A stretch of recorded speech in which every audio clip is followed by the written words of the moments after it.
Hi everyone, I'm a systemic family therapist working in Barnet CAMHS. I previously worked as a functional family therapist, youth worker, family support worker and teacher. And in this talk, I'm outlining my personal experience of working as a family therapist at CAMHS, part of which involves screening young people for autism and ADHD, and my experience of being a service user of NHS adult mental health services, where I have been screened for autism and ADHD, and I'm currently on a waiting list for assessment. So I use identity first language throughout, which is my personal preference. So according to the journal Autism, the vast majority of adults with an autism diagnosis, 87%, preferred identity first language such as I am autistic to describe themselves, and that's my preference as well. I'm aware that in this audience there's a mixed audience of autistic people and professionals, and people that fall into both camps, and I was thinking about how to create content for both audiences. One of the feedbacks that I've received is that I talk very quickly, especially when I'm nervous, such as now. So please bear with me. I've not done a talk before, so this might come across as quite scripted or robotic because I've literally written out everything that I'm going to say on a piece of paper. All right. So the themes. Picking up on some of the themes, especially from this morning. So Connor's theme about autistic people working in the NHS and how that's perceived kind of within the NHS. Mauri's theme about reasonable adjustments for neurodiverse people in interviews. Gail's theme about what is autism, decolonizing practice. I like the splinter sectionality and this theme of self-identification and diagnosis. So in this talk, I explore my journey towards becoming a self-diagnosed autistic therapist. I consider personal and professional barriers that I've encountered and internal and external sources of support that I draw on. I link this to theory, both mainstream and critical, to wonder how we as therapists work with autistic people and how we as autistic people make use of therapy.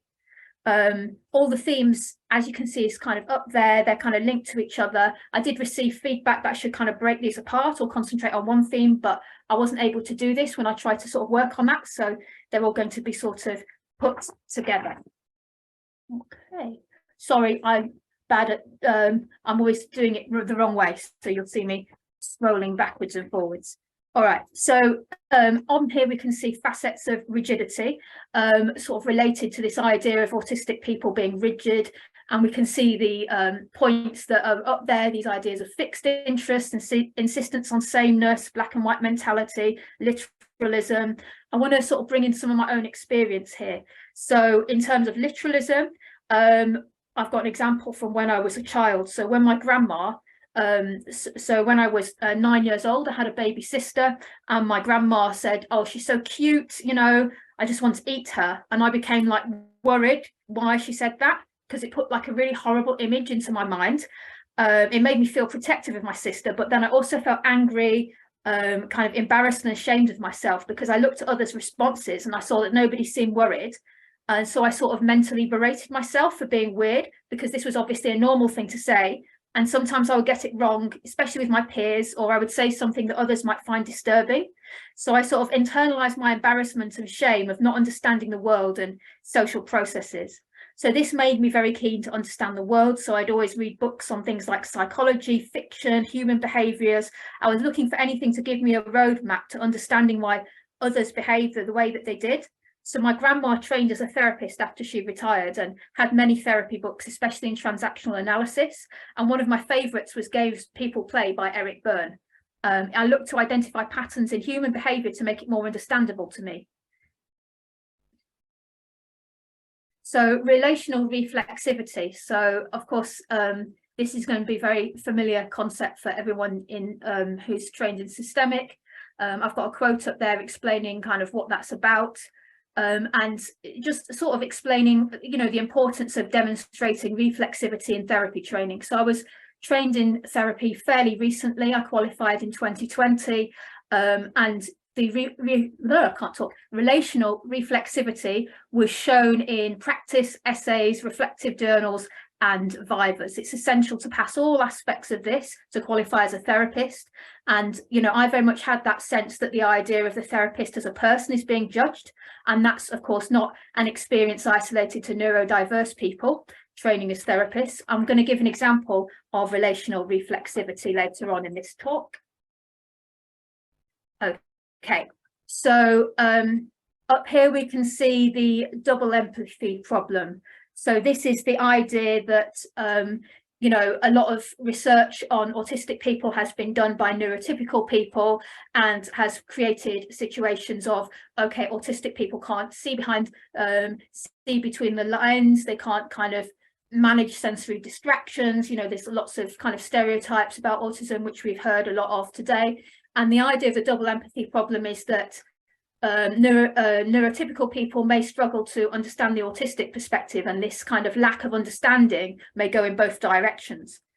I was thinking about the importance of the therapeutic relationship in therapy, and when I thought about this double empathy problem, something that popped into my head, maybe this is my literal black and white thinking coming out, I don't know, but was thinking, well, does that mean that autistic therapists can only work with autistic clients and neurotypical people can only work with neurotypical clients? And how does this work in a family where there's mixed neurotypes?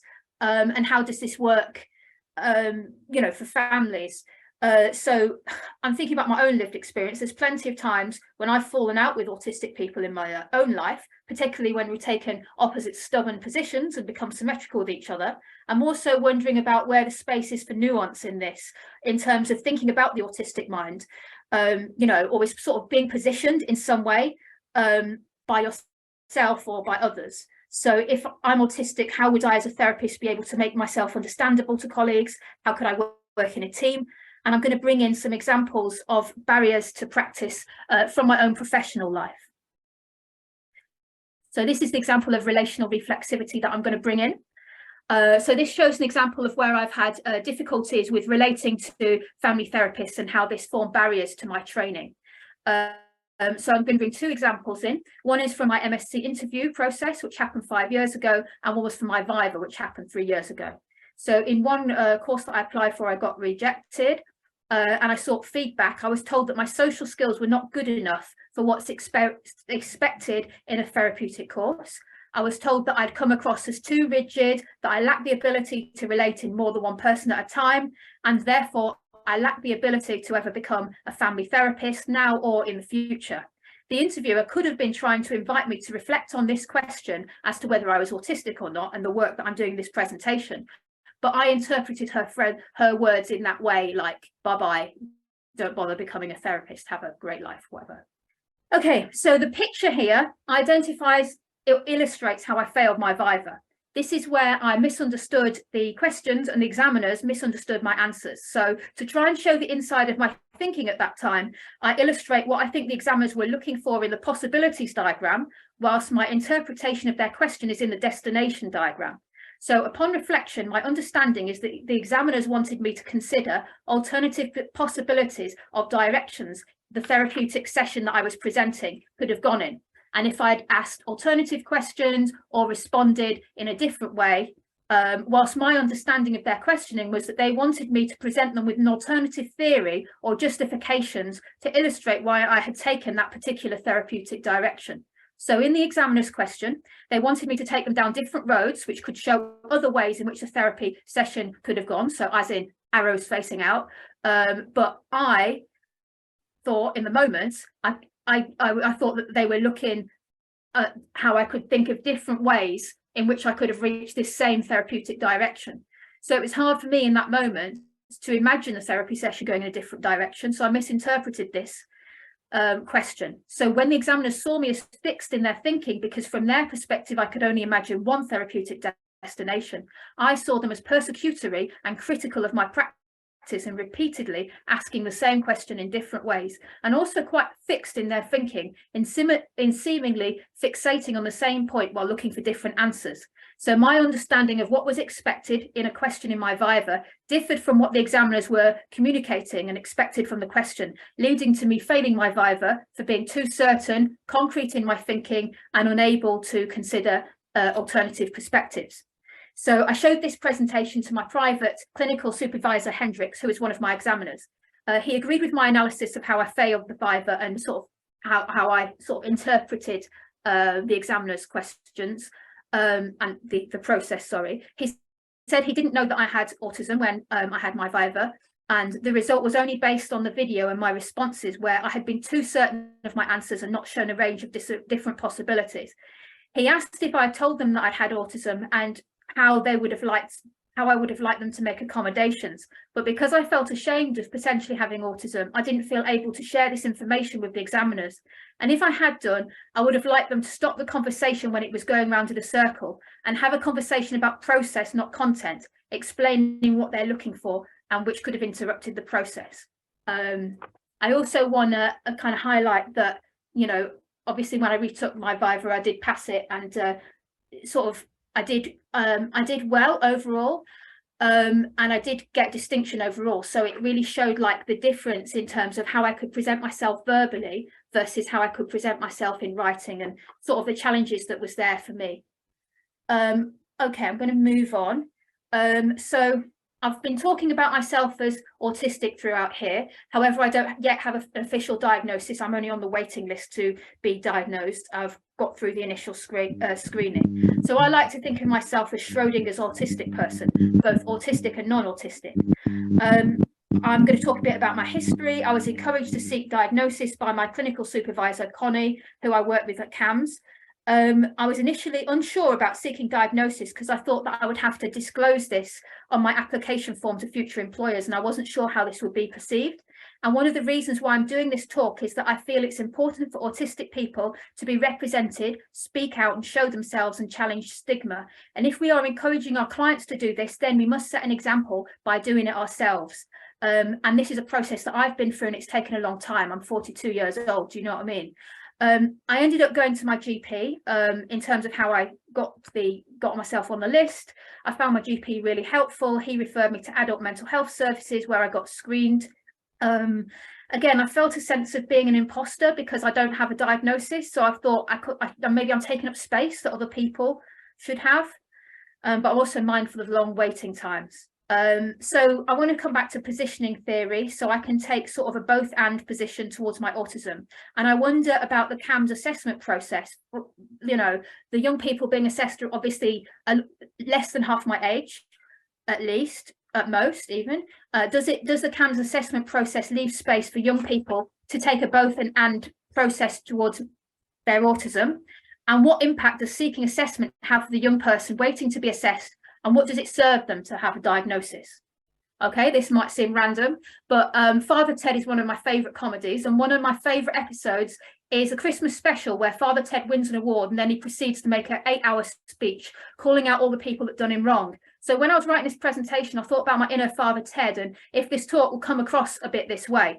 Ultimately, it might seem disingenuous for me to ask if therapists could be autistic, and why am I revisiting these points. But however, a serious point coming out is that at the time of my MSc interview, I didn't identify as autistic. Instead, I felt a lot of shame about the possibility that I could be perceived as autistic by myself and others. And the conversation made me feel exposed. I felt and continue to feel a lot of internalized disableism, and this was triggered by my experience of rejection from this organisation. I also consider how this relates to young people that I work with at CAMS, many of whom have been diagnosed with autism or are going through a diagnostic process. In addition to this, I want to acknowledge my own privilege as I'm white, how much easier it is for me to get a diagnosis as a white woman compared to Black and other global majority people, and particularly as Black women. And there's a couple of references that I've kind of put in the references around that. Okay, so how I work with the young people that are going through or considering autism diagnosis. So using a modified version of John Burnham's PPRR, that's Problems, Possibilities, Resources and Restraints model, I work individually with young people and families to explore the benefits of going through the diagnostic process, or for those already diagnosed, of sharing their diagnosis with others. Through writing down their problems, their thoughts on Post-its, these can be moved around the quadrant, and we can see how the same ideas can appear in multiple corners of the quadrant. And depending on the situation, it can support kind of development or flexibility in thinking and seeing things through multiple perspectives.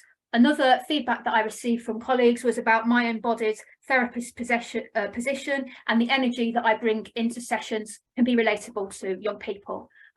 So thinking about, you know, whether I disclose to young people that I'm working with and their parents about my own, that I'm waiting for autism assessment, and that is something, obviously I do it like in a case-by-case basis, but I sometimes bring this in, especially when young people are in this situation where they're thinking about whether or not they want to go for the diagnosis. Okay, so that's the end of my talk, but highlights that I want to acknowledge the following people. These are all people where I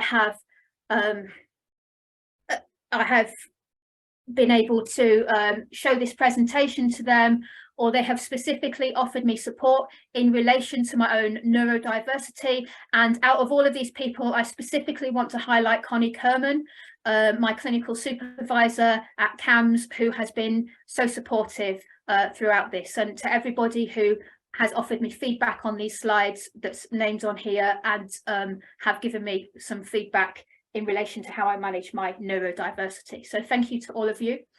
And finally, I will share these slides, but I quickly want to flick through all of the references, because there are quite a lot of references of different papers that I found, and sort of I've also referenced to various TikToks and stuff like that I wanted to put in, but I felt like I wouldn't have enough time, or my anxiety would rise too much if I was going to try and show things. So I really want to invite people to have a look over those. Thank you.